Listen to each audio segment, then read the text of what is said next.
growing signs of a recession in Turkey, and there are concerns the economic turmoil could spread elsewhere.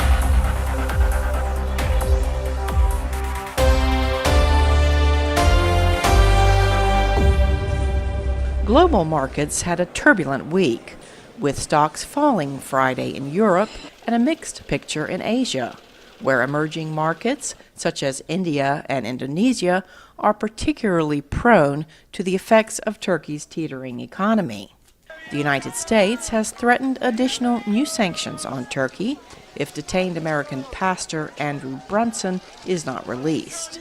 Still, State Department spokesperson Heather Nauert has made clear the United States is not to blame for Turkey's economic woes. Turkey's financial situation has been in the works for quite some time, and it dates prior to the imposition of sanctions on August, I believe it was August the 1st.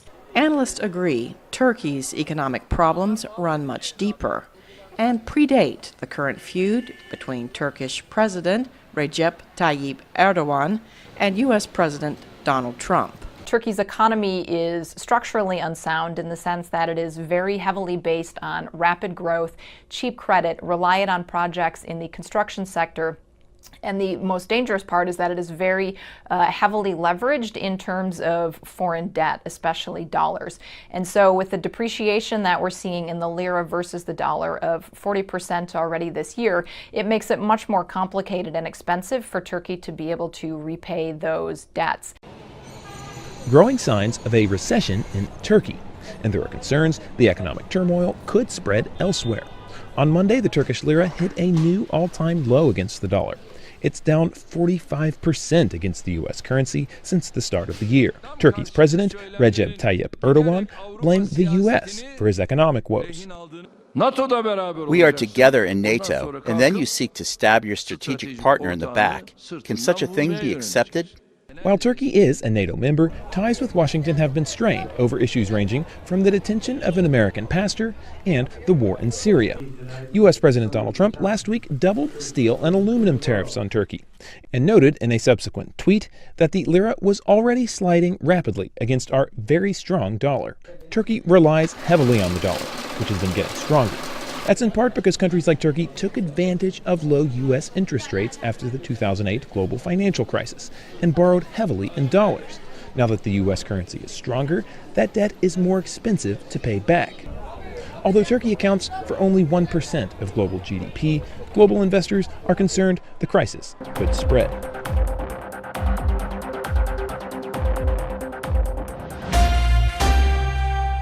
In Istanbul's Kadıköy district, traders are reeling from the heavy currency falls. Among the first to be hit are stores that depend heavily on imported goods.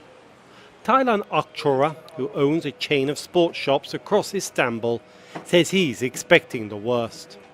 90% of the goods we sell are imported goods.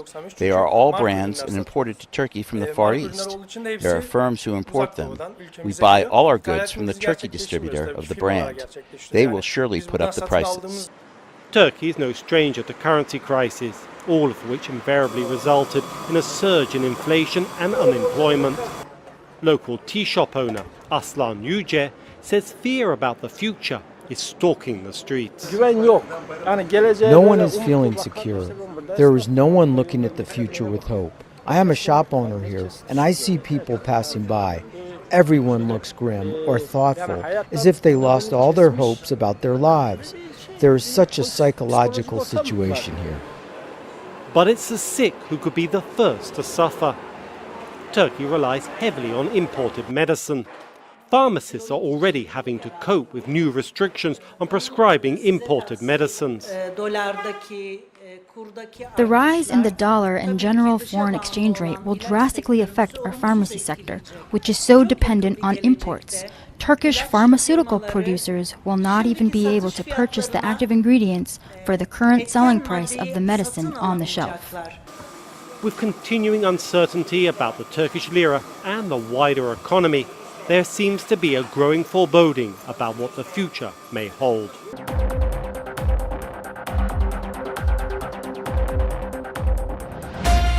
In investors are carefully watching the links between Turkey and Asian Pacific countries, which are among Turkey's top 20 sources of imports, led by China. I would say we're not heading for a 1990s crisis because we don't have the risk of contagion from Turkey, which we had within the Asian tigers in the 1990s.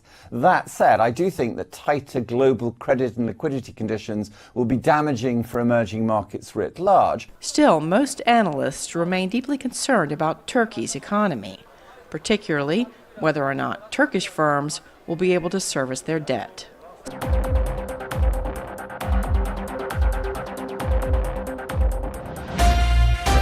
There have been another round of sanctions that have gone back and forth, trade sanctions, tariffs, and so forth.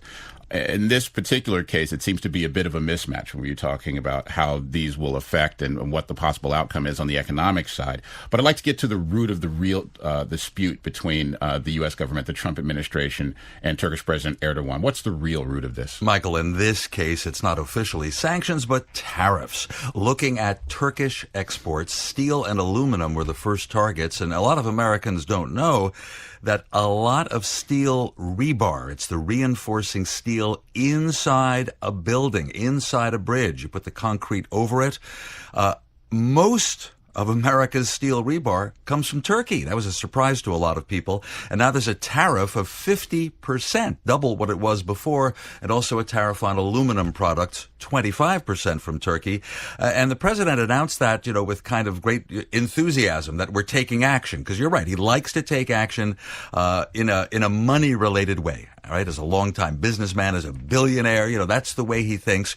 And he wanted to put pressure on Turkey specifically because there's an American who's been under arrest there now for 2 years, Pastor Andrew Brunson, right? A Christian pastor in Izmir, Turkey.